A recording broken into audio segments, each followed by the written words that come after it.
dhaqaalaheena inaynu dhowrta dhaqaalaheena inaynu dhowr dhinacaygan xejinayaa dalkayga waan adkaynayaa dhinacaygan xejinayaa dalkayga waan adkaynayaa wadaabataasu inoo dhacay Stockholm ee xarunta waddanka Sweden waxaa laga furay bangiga ugu horeeyay oo Islaami ah kaas oo noqon doona midkii ugu horeeyay waxaana furay Sheikh Bashir Amaan oo isagu la tilmaamay inuu ahaa ninkii ugu horeeyay ee ka asaasay waddanka Sweden iskuulka ugu horeeyay Islaami ah iyo waliba masaajidka ugu horeeyay oo Soomaali ay maamulayso iminkana dhinacaygan xejinayaa dalkayga waan adkaynayaa dhinacaygan xejinayaa dalkayga waan adkaynayaa wadaabataasu inoo dhacayse wadaabataasu inoo dhacays qaa'idaliilin haddoyla'aanin wandalitirayaa qaa'idaliilin haddoyla'aanin wandalitirayaa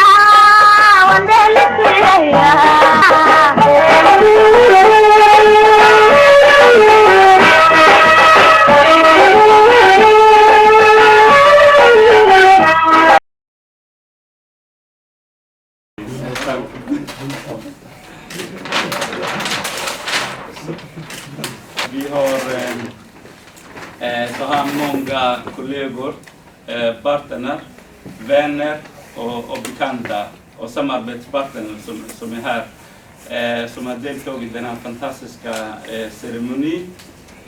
Tanken var egentligen det här ska vara kärnan för en första muslimiska bank i Sverige.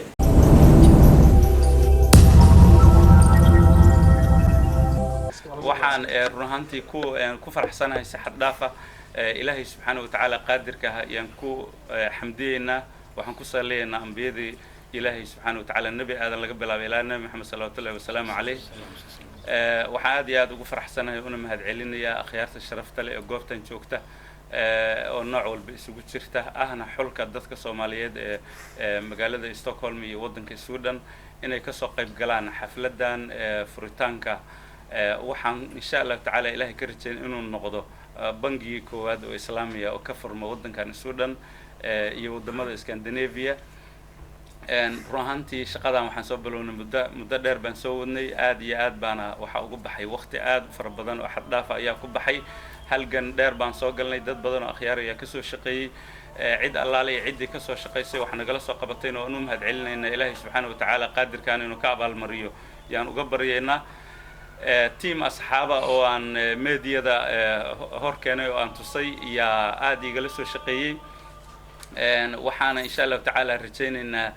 inay noqoto marxalad aad u qiimo badan oo wax ka bedesha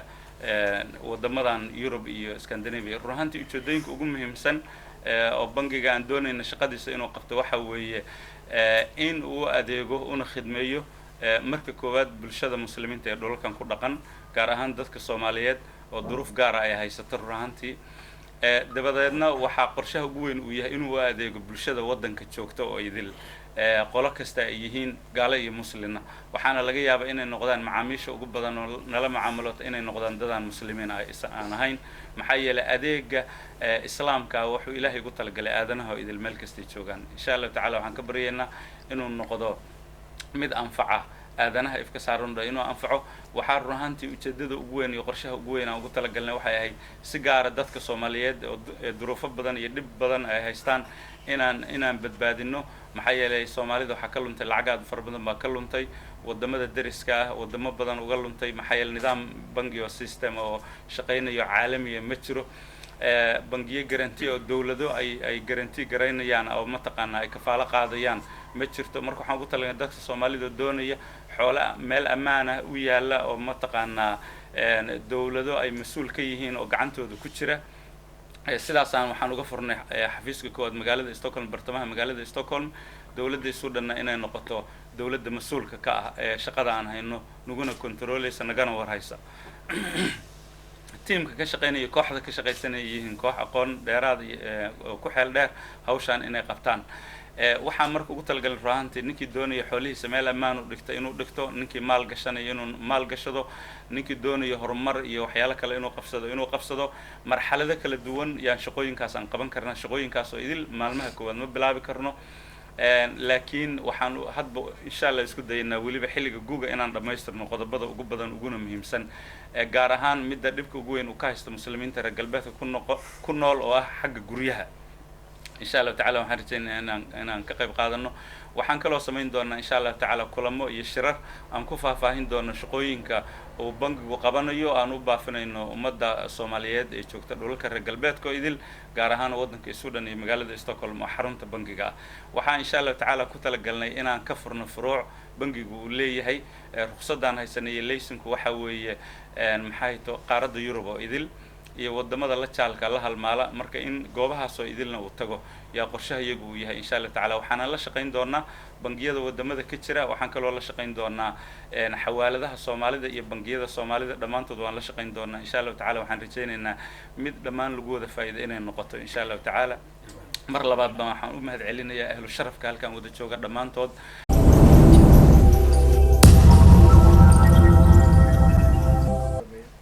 waxaan aad ugu mahad celinaynaa walaalkeen Sheekh Bashiir iyo tiimkii sidoo sheegay la soo shaqeeyay hawshan soo qabtay waxaan oran karnaa waa guul laakiin ma hatii ugu horeysay waa laga horeeyay kuwa kalena way soo socdaan runtii anigoo wax badan aan ku dareynin waxaan rabaa inaan ifiyo oo kaliya masalan caasimadda Stockholm ee Sweden oo laga furay banki islaami ah haystana yani ruqsad aad u weyn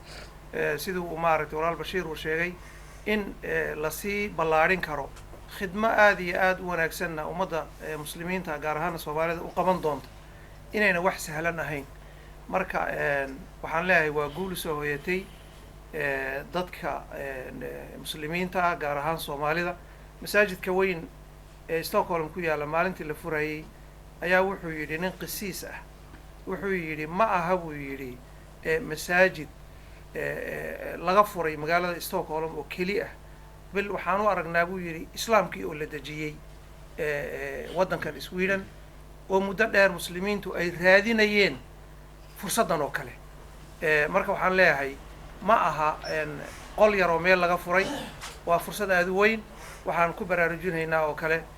walaalaha Soomaaliyeed meesha joogaanba maaragtay dadaaladaas oo kale in maaragtay la sameeyo si ummadda looga samato bixiyo dhibaatada haysata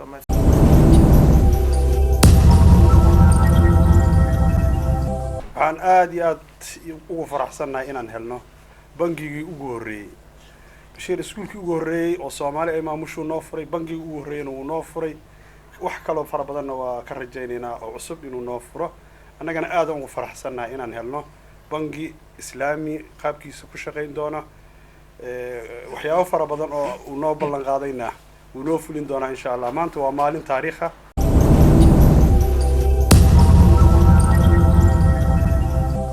بسم الله والحمد لله والثناء لله والصلاة والسلام على رسول الله صلى الله عليه وسلم runtii waa taariikh aad u qiimo badan weeyaan waan ku faraxsanahay waxaan leenahay mabruuk baan leenahay Sheekh Bashiir aad iyo aad baan ugu hambalyeynaa guusha weyn oo soo hoysay ala sarata tan noogu dartay waa weyn baad noo soo kordhisay barakallahu fiik insha Allah taala waana insha Allah taala waanu kula shaqeyn doonaa anaga laftanadu waxaan nahay dadka u ooman 12 sano la soo dhaafay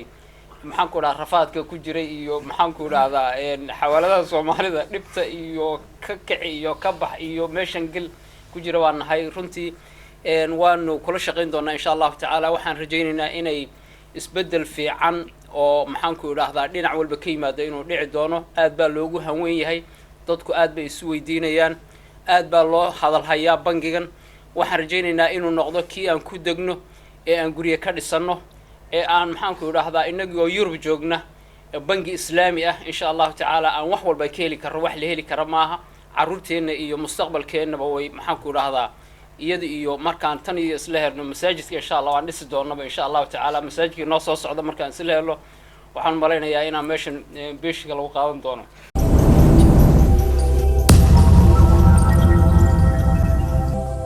I take this opportunity to thank the status of this bank. This is an opportunity that has been lacking in the whole of Europe for the Muslim communities, so that they could invest in their money, knowing very well that this is according to the Islamic way of banking. My advice now to anybody who has money or anybody who wants to save, I think you have no chance now of saying that I have nothing. Instead of putting the money in your bag and somebody comes and steal it, please bring it here. If anything happens, Sheikh Bashir is going to pay. So you will not be losing anything. At the end of the day, you will not be losing. You will always get your money. And that will be good for us as a community. It will be good for the bank. It will be good for everything.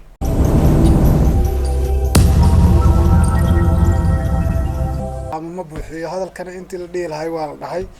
dadiga af badan iyo maaragtay dad aqoon-yahanaa qaatay intii hore laakiin waa maalin farxadeed farxaddan dhinacna ka qaybsananaa insha allahu tacaala sheekh bashiirna waa iskuulka ugu horreeyey masaajidka ugu horreeyey bangiga ugu horreeyey marka wax walba waa macalinkeeni waa kii ugu horreeyey marka insha allahu tacaala guulaan rajeynayna insha allah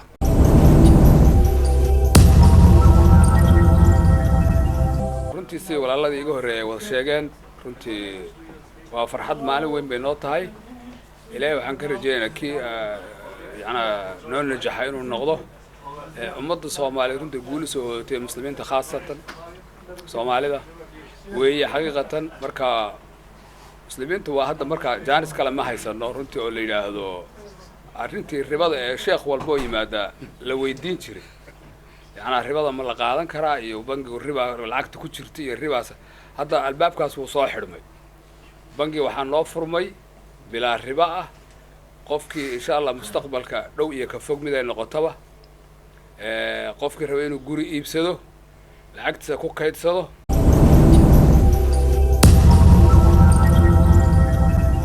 ahaantii ilaahay baa subxaanahu wa tacaala ugu mahadinaynaa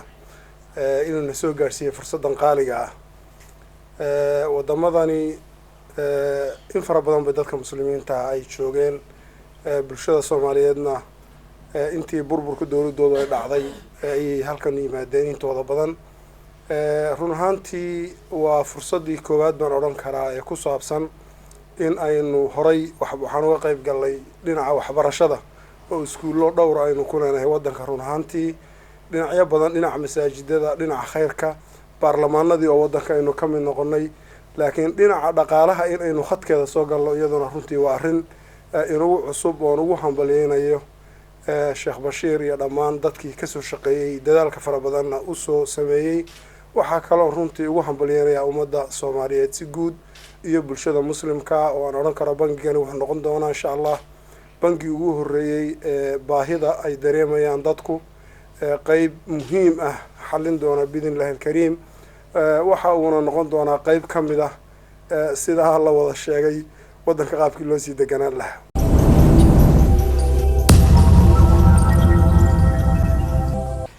run ahaantii aniga naftaydu shucuurtaas la muujiyey ayaa maaragtay dareenkaas umaan sii xoojin lahaa weliba qaybtii dambe la yidhi isdhexgalkii wanaagsanaa ee rasmiga waddanka inaan si rasmi u samaynayna hadda sheekh bashiir wax badan buu ka hadlay in loo baahan yahay bulshaweynta in la dejiyo waddanka qaabkii lagu degi lahaa waddankana dee waxa weyn waa inuu qofku uu haysta hanti maguurta hanti maguurtana waa guri inuu qofku ku leeyahay marka insha Allah kulley waxaan ilaahay ka baryaynaa hawshaas inay dhaqan gasho dhinaca bulshada Soomaaliduna eedaha badan shaqo la'aanta iyo dhaqaale la'aantana in insha Allah looga bixi doono qowmiyadan Siryaaniinta la yiraahdo lagu eedeeyaa in ay dhinaca dhaqaalaha integration ka sameeyeen waxa la yiraahdaa bulshadii kala qaybteedii kala integration kama sameeyeen laakiin waxay ka sameeyeen dhinaca dhaqaalaha maadaama ay haystaan hanti badan oo hadday noqoto maqaayado hadday noqoto dukaano iyo wixii la mid ah marka run ahaantii anaku dhinaca integrationka kamaanu sameyn dhinaca dhaqaalana kamaanu sameyn dhinacii suuqa shaqadana kamaanu sameyn marka ilaahay waxaan ka baryaynaa albaabkan inuu ahaado kii isdhexgalka rasmiga ee waddanka aan ku sameynaynay noo sii ballaadhinayay.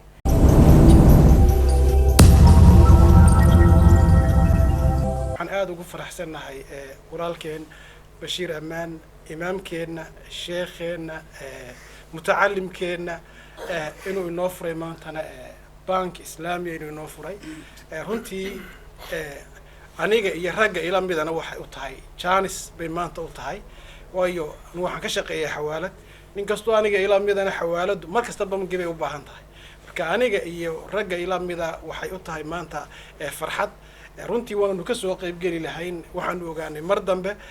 waananu jeclaan lahayn intan in ka badan inay maaragtay ay dadka qaybtan ku jira inay runtii kasoo qayb galaan waan uga mahad celinaynaa walaalkeen bashiir iyo walaalaha la shaqeeyey iyo dadaalka ay muujiyeen iyo runtii halka ay soo jareen inta safil laga soo bilaabay in bangi la marayo runtii waxaan isleeyahay waa xilli waa taariikh dheer baynu runtii soo jarnay innagana waxay noo tahay inaan ku dayano runtii walaalkeen oo cilmiyadaa badan aan kaga dayano raggii ugu horreeyay waxay sheegeen inuu iskuulkii u horreeyay noo furay bangigii u horreeyay inuu noo furay wax badan oo kalena walaalkeen waan ka rajaynaynaa marka isaga iyo tiimka la shaqeeyey iyo ragga kale la shaqeeyey oo dhanba waxaan leeyahay idinka waa guul idinka idiin soo hoyatay waa guul inta halkan joogta u soo hoyatay waa guul Soomaali u soo hoyatay waana guul muslimiinta oo dhan u soo hoyatay. Assalaamu calaykum. hadda waxaa suurtagal ii noqotay inaan sheekh bashiir aan kula kulmo xarunta bangigaas oo ku dhex shaqeynayo gaar ahaan weliba goobta lagu shaqeynayo xafladda loogaas. sheekh bashiir bangigan waxaad ugu magac dartay Ammaan Finance goorma ay kugu dhalatay in bangi la furo maxay tahay baahida keentay run ahaantii bismillaahir rahmaanir rahiim aad baan kugu mahad celinayaa bahda saxaafadda si sharaf leh iyo kanaalka aad matalayso waxa run ahaantii fikradda in la sameeyo mu'assasa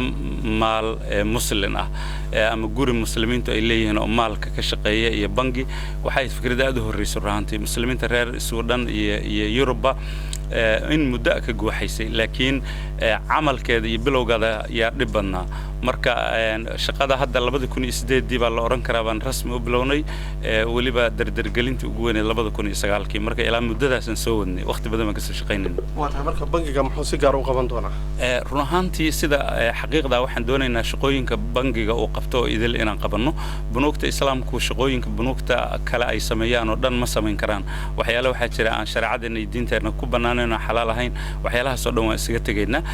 laakiin waxaan ku qoranay dastuurka bangiga inuu san ka ganacsanayn hubka inuu san ka ganacsanayn khamaarka inuu san ka ganacsanayn khamriga tubaakada iyo wixii la mida iyo waxay u bixiyeen sex industry oo ah wax allaalay wixii mataqaana sina iyo xaraan oo dhana in ka ganacsada waxa marka aan doonaynaa ruhantii qaybaha ugu muhiimsan aan rabno xoogga inaan saarno waxaa ka mid ah midna sarafka lacagaha waan sameyn karnaa diritaanka lacagaha oo dib badan uu ka haysto bulshada Soomaaliyeed dadka Soomaaliyeed waan sameyn karnaa lacagta la baxo ama la dhigto waa la sameyn karaa kaydka waa la sameyn karaa maxay tahay maalgashi waa la sameyn karaa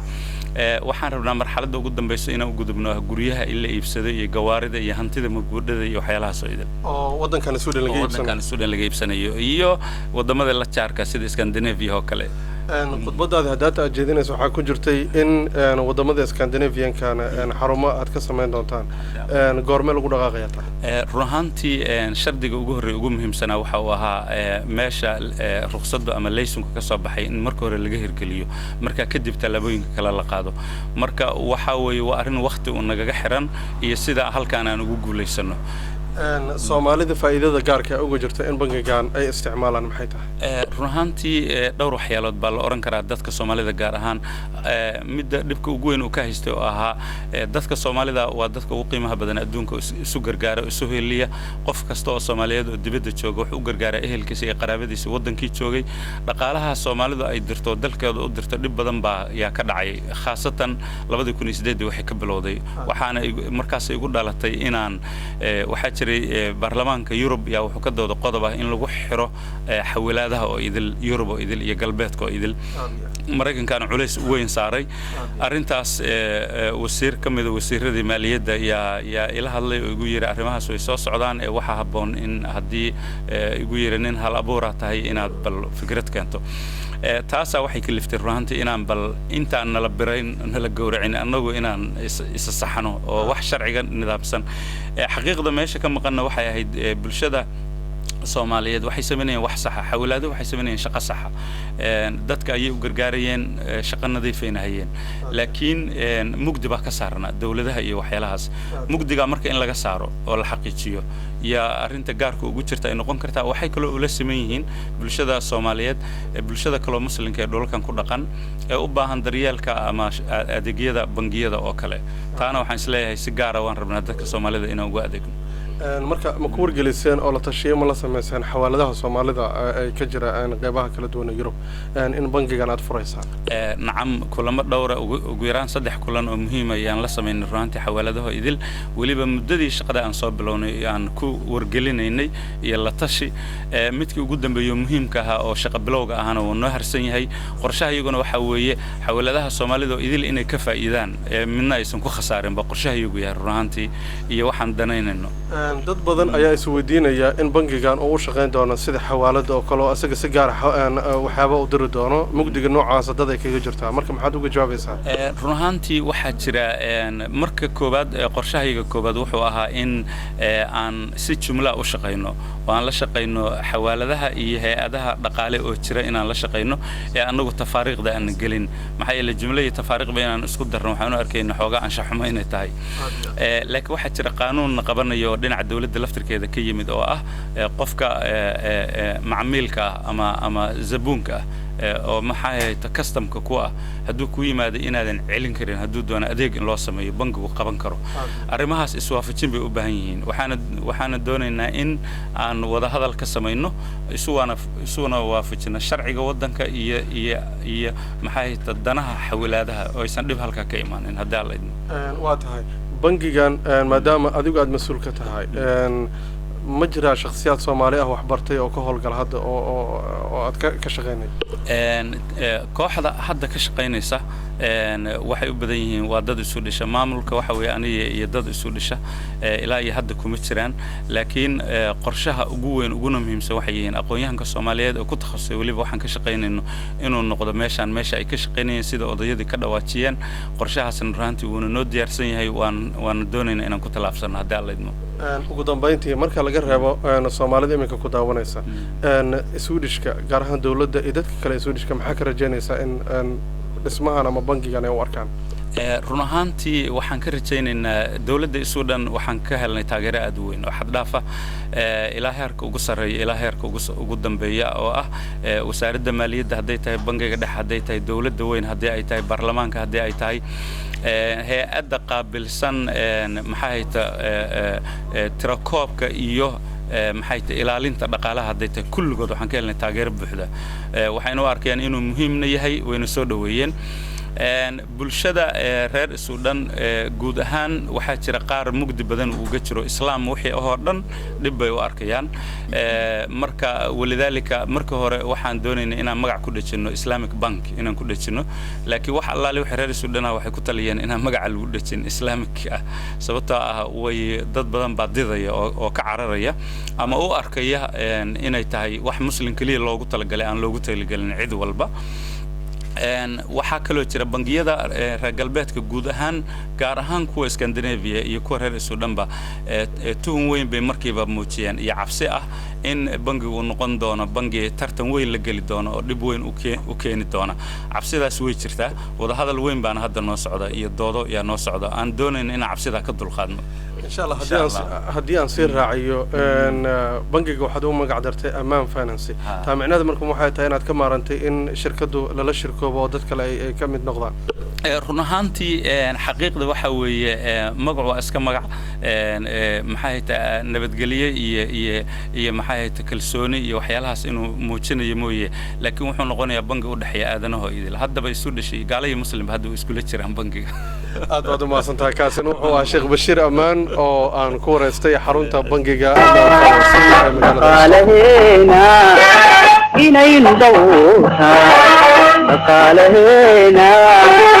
inaynu dhowrtaa dhinacaygan xejinayaa dalkayga waan adkaynayaa dhinacaygan xejinayaa dalkayga waan نكيريا ودابتاسو إنو دحيسي